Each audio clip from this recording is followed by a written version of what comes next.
When I was a kid, I remember working really hard to bring home straight A's on my report card. And I always thought that my mom would be proud. But when she would pick me up from school and I showed her my report card, her response was always indifferent. Looking back, I don't blame her. Single mom, 6 kids, there was so much on her plate. She probably didn't realize that she seemed indifferent. But in any case, I compared myself to my peers who literally got paid for every A that they earned. They got celebrated, they got gifts, they got special dinners, and I didn't get that. And over time, this led to me learning to downplay my achievements, even when they were really big. Like that time at age 13 that I ran a marathon in memory of my dad, or the time that I landed the lead roles in high school plays, or the many times that I won prestigious scholarships and fellowships in college and grad school. I just went ahead and downplayed them, and I moved on to the next thing and the next thing and the next. If you've ever felt like your wins didn't matter, then this episode is for you. Because today I'm going to be talking to you about the importance of celebrating wins and even small wins. And really, I mean it. It's important. There's a whole science to it. And I'm also going to be sharing with you today specific and simple strategies for helping you to reward yourself more.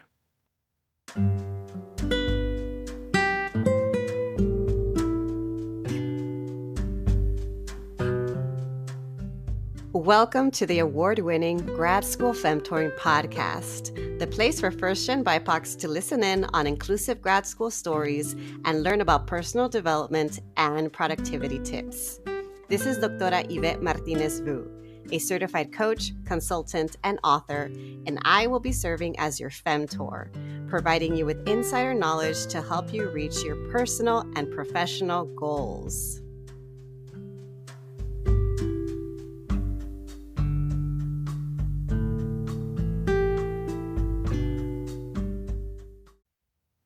Welcome back, everyone, to another episode of the Grad School Femtoring Podcast. This is your host, Doctora Yvette. Today, we are talking about how to actually celebrate small wins. This is something I've been thinking about for a while because I know a lot of us hear this. People tell us, make sure you reward yourself, make sure you celebrate. And yet, for so many of us, especially those of us that are first gen, or maybe if you're BIPOC, or maybe if you're neurodivergent, there are so many reasons why we might neglect that part of the process, the part of the process of achieving your goals that involves rewarding yourself. And so today I want to first recognize that this is very common and also mention that there is a very, very strong reason why you should incorporate rewarding yourself and celebrating yourself as part of your process as you regularly do your work. So why is it so important? If we look at the science, and I'm not a neuroscientist here, but I know a little bit about the whole process of rewarding yourself and how it's tied to dopamine. So anytime that you achieve something, your brain releases dopamine. The dopamine is the chemical that rewards us and it motivates continued effort. A lot of us, when we think about dopamine, we think about pleasure or we think about it as a feel-good chemical. But in actuality, it's really about motivation. It provides a strong sense of reward. And because it does that, it helps to keep us motivated. And that's why for some of us, especially those of us that are neurodivergent, or if you are ADHD, you might find yourself needing more dopamine hits, which means you might find yourself needing more rewards to keep you motivated with doing your work. That doesn't mean there's anything wrong with you. It just means that it helps to know how your brain works. And if you need a little bit of extra dopamine, then you might need a little bit of extra rewards. And again, there's nothing wrong with that. So I hope that by knowing this, you can remind yourself that rewarding yourself is just as important as doing the work itself. It's just as important as achieving that goal.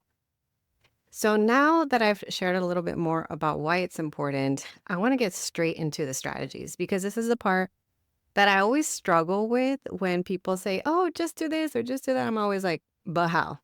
Actually, give me strategies.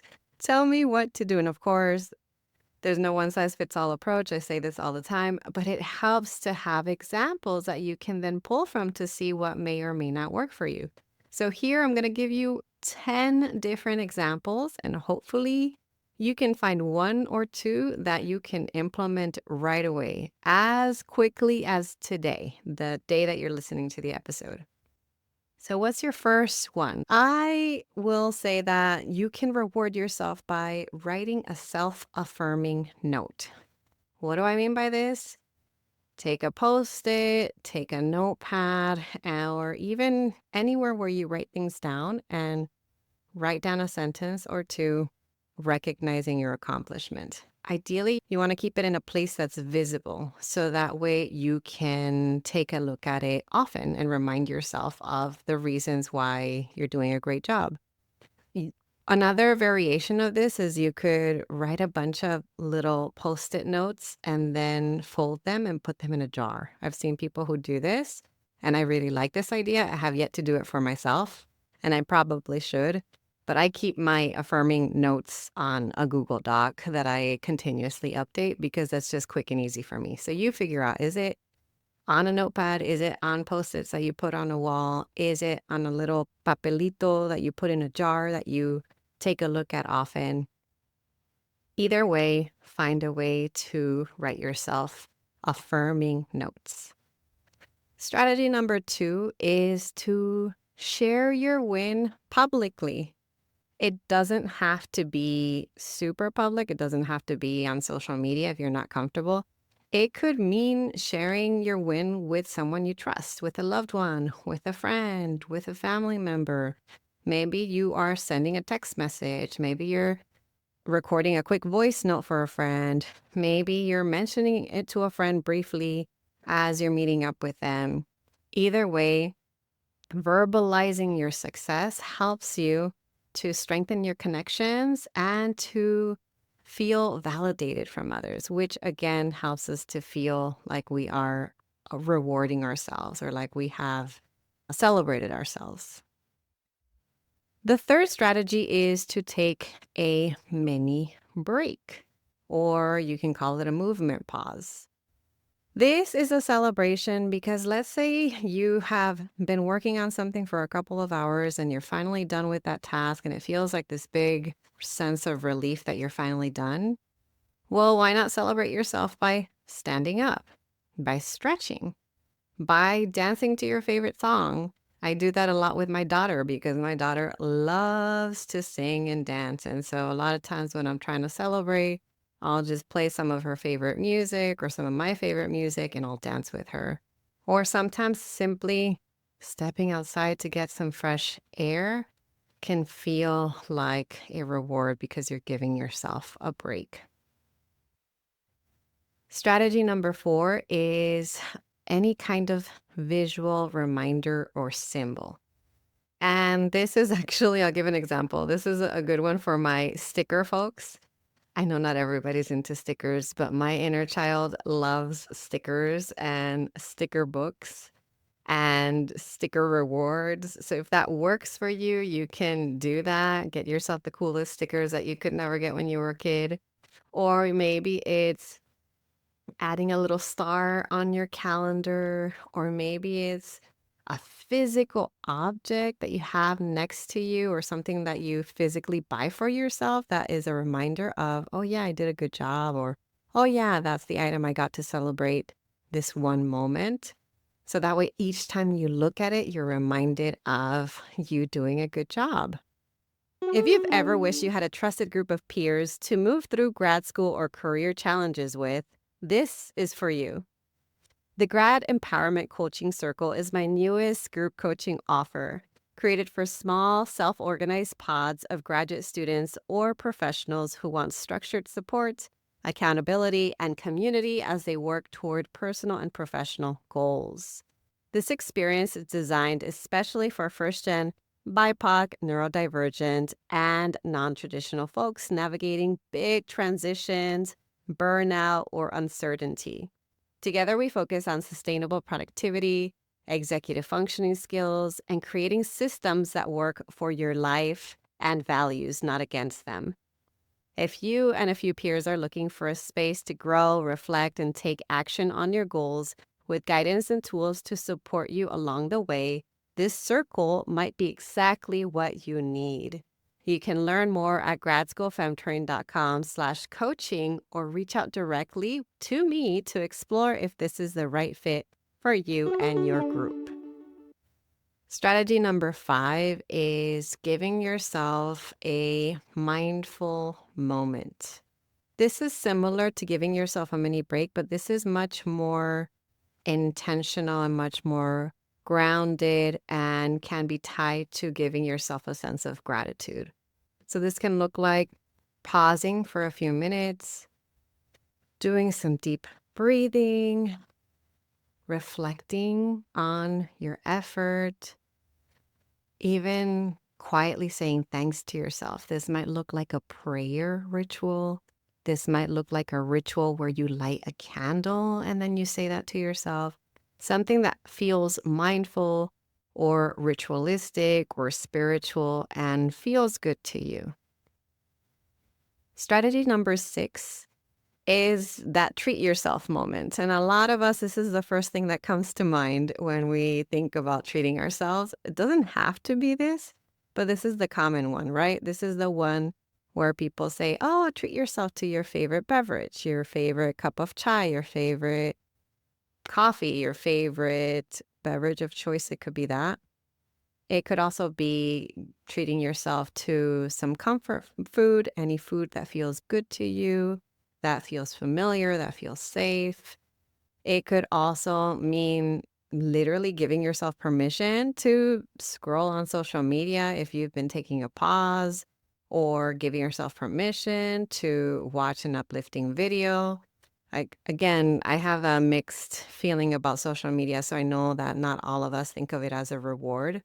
But social media is not all bad. There are some good things to it. And so if you have curated your social media in a way where it feels uplifting to access it, that could be a treat or a reward for yourself.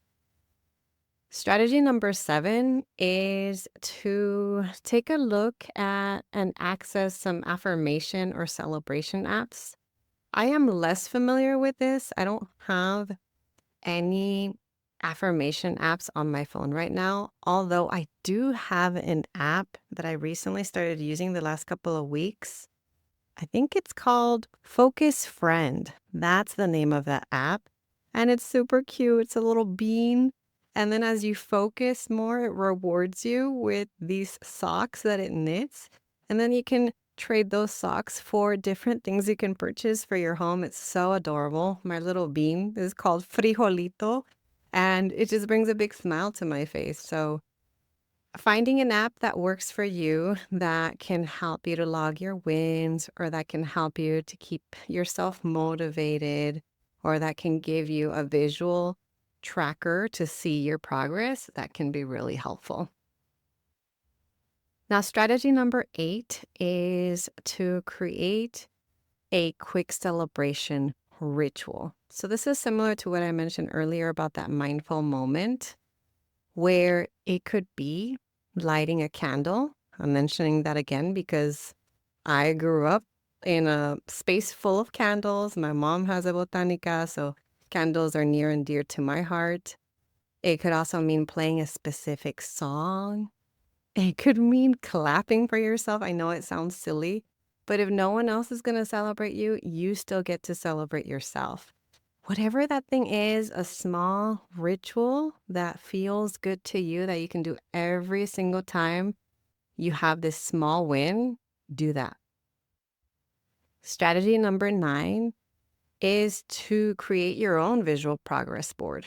I've seen some people do this where they're keeping progress of paying off debt, or they're keeping progress of any other achievement that requires tracking numbers. And so if you know you're working on something like that, let's say as an example, you're keeping track of the number of pages that you're writing for a dissertation chapter and you're aiming for 50 pages, you can have a visual progress board where every 5 pages you add a mark on it or you fill it in, and then you can see and celebrate how close you're getting to finishing that task or that project. And then the last strategy I'm going to share is to set a reward goal for a bigger reward or a bigger celebration. So this is where, similar to having a progress board, you can give yourself your own internal rule that after a set number of small wins, you're going to give yourself a bigger reward. And I don't know what that bigger reward is. Maybe it's checking out a new hobby. Maybe it's going to a concert, or maybe it's going to the movies, or maybe it's signing up for this really exciting virtual workshop, or maybe it's treating yourself to massage or anything that obviously is within budget, because I recognize that life is very expensive right now. So whatever that bigger reward should feel doable for you, accessible for you, and still feel like it's a bigger deal than your small wins. So in any case, just as a quick reminder, I'm going to go through the 10 strategies to celebrate small wins so that way you can figure out which one you're going to try out for yourself this week. And so once again, the first one is write an affirming note. The second one is share your win with others. The third one is take a mini break or movement pause. The fourth one is create a visual reminder or have a visual symbol. The fifth one is set time aside for a mindful moment. The sixth one is treat yourself to something small. The seventh one is use an affirmation or celebration app. The eighth one is create a quick celebration ritual. The ninth one is add to a visual progress board. And the 10th one is set a reward goal for a bigger win or for a bigger reward. That's it. Now, before I let you go, I want to remind yourself to just check in with yourself and ask yourself honestly, when was the last time that you celebrated a small win? What did you do? What felt good? What felt uplifting for you? Next, think about any rituals or practices that feel aligned with you, with your culture, with your identities, with your capacity. And how can you start to bring that in to your small win? And then the last thing, of course, it's what I mentioned earlier, which is the one small win you can incorporate today. I hope that you found something helpful with this episode. I hope that you can recognize all of your hard work. You're doing so much. I know that so many people don't recognize everything that is on your plate, but some of us, we see you, we feel you, we understand you. So you deserve to celebrate yourself. Go ahead and do that, okay? All right, that's it for this episode. And as always, I'll talk to you all next time. Thanks so much for listening. If you liked what you heard, here are 3 ways you can support the show. The first is to make sure you're subscribed and leave a review on Apple Podcasts. The second way is to get your copy of my free resource kit linked in my show notes. This kit includes tools, worksheets, and podcast playlists on all things grad school, productivity, and personal development. The third way to support my show is to follow me on social media. You can find me on Instagram with the handle @Grad School Femtoring and on LinkedIn by searching my name. Thanks again for listening, and until next time.